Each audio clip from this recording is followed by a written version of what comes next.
ಕೇಂದ್ರ ಸಚಿವರಾಗಿರುವ ನನ್ನ ಪುತ್ರ ಎಚ್.ಡಿ. ಕುಮಾರಸ್ವಾಮಿಯನ್ನು ಮತ್ತೆ ಮುಖ್ಯಮಂತ್ರಿ ಮಾಡುವುದು ನನ್ನ ಕೈಯಲ್ಲಿಲ್ಲ. ಅದನ್ನು ಪ್ರಧಾನಿ ನರೇಂದ್ರ ಮೋದಿ ಮತ್ತು ಗೃಹ ಸಚಿವ ಅಮಿತ್ ಶಾ ತೀರ್ಮಾನ ಮಾಡಬೇಕು ಅಂತ ಮಾಜಿ ಪ್ರಧಾನಮಂತ್ರಿ ಜೆಡಿಎಸ್ ವರಿಷ್ಠ ಎಚ್.ಡಿ. ದೇವೇಗೌಡ ಹೇಳಿದ್ದಾರೆ. ವಿಜಯಪುರದಲ್ಲಿ ಆಯೋಜಿಸಲಾಗಿದ್ದ ಜೆಡಿಎಸ್ ಬೆಳ್ಳಿ ಹಬ್ಬದ ಜನತಾ ಸಮಾವೇಶ ಕಾರ್ಯಕ್ರಮದಲ್ಲಿ ನಾವು ಜೆಡಿಎಸ್ ಪಕ್ಷ ಎನ್ಡಿಎ ಮೈತ್ರಿಕೂಟಕ್ಕೆ ನೀಡುವ ಶಕ್ತಿಯನ್ನು ಗುರುತಿಸಿ ಅದನ್ನು ಸೂಕ್ತವಾಗಿ ಬಳಸಿಕೊಳ್ಳುವ ಬುದ್ಧಿವಂತಿಕೆ, ರಾಜಕೀಯ ಜಾಣ್ಮೆ ಮತ್ತು ಪ್ರಬುದ್ಧತೆ ಮೋದಿ ಮತ್ತು ಅಮಿತ್ ಶಾ ಅವರಿಗಿದೆ. ಎನ್ಡಿಎ ಮುಂದಿನ ದಿನಗಳಲ್ಲಿ ಮತ್ತಷ್ಟು ಗಟ್ಟಿಗೊಳ್ಳಲಿದೆ. ನನಗೆ ಈಗಾಗಲೇ 93 ವರ್ಷ ವಯಸ್ಸಾಗಿದೆ. ನನಗೆ ಮತ್ತೆ ಮಂತ್ರಿ, ಮುಖ್ಯಮಂತ್ರಿ, ಪ್ರಧಾನಮಂತ್ರಿಯಾಗುವ ಇಚ್ಛೆ ಇಲ್ಲ. ಈ ಶರೀರದಿಂದ ಆತ್ಮ ಹೊರಹೋಗುವ ಮುನ್ನ ರಾಜ್ಯದಲ್ಲಿ ಯೋಗ್ಯ ಆಡಳಿತ ಕೊಡುವ ಸರ್ಕಾರ ಬರಲಿದೆ. ಅದನ್ನು ಮೋದಿ ಮಾಡಲಿದ್ದಾರೆ. 2028ರಲ್ಲಿ ಬಿಜೆಪಿ ಮತ್ತು ಜೆಡಿಎಸ್ ಮೈತ್ರಿ ಅಧಿಕಾರಕ್ಕೆ ಬರಲಿದೆ ಅಂತ ವಿಶ್ವಾಸವನ್ನ ವ್ಯಕ್ತಪಡಿಸಿದ್ದಾರೆ. ನನ್ನ ರಾಜಕೀಯ ಜೀವನದಲ್ಲಿ ಇಂತಹ ಕೆಟ್ಟ ಆಡಳಿತ ನೀಡಿರುವ ರಾಜ್ಯ ಸರ್ಕಾರ ನೋಡಿಲ್ಲ. ಇವತ್ತು ನಿಮ್ಮ ಮುಂದೆ ಕೈ ಚಾಚಿ ಕೇಳುವೆ.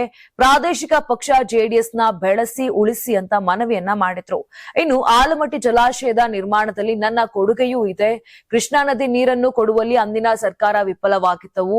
ನಾನು ಅಧಿಕಾರ ವಹಿಸಿಕೊಂಡ ಬಳಿಕ ಆಲಮಟ್ಟಿ ಅಣೆಕಟ್ಟಿಗೆ ಹಣಕಾಸು ಹೊಂದಾಣಿಕೆ ಮಾಡಿದೆ.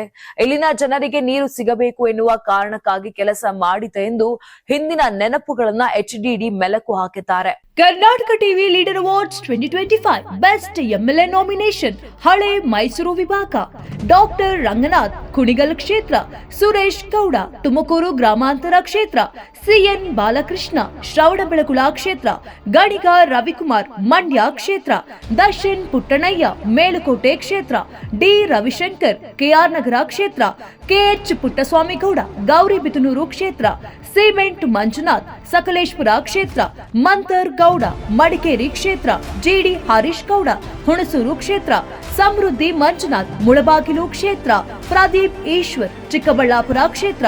ಕರ್ನಾಟಕ ಟಿವಿ ವಾಟ್ಸ್ಆಪ್ ಚಾನೆಲ್ ಮೂಲಕ ವೋಟ್ ಮಾಡಿ ಹಾಗೂ ಇವರಲ್ಲಿ ಬೆಸ್ಟ್ ಎಂಎಲ್ಎ ಯಾರು ಕಮೆಂಟ್ ಮಾಡಿ.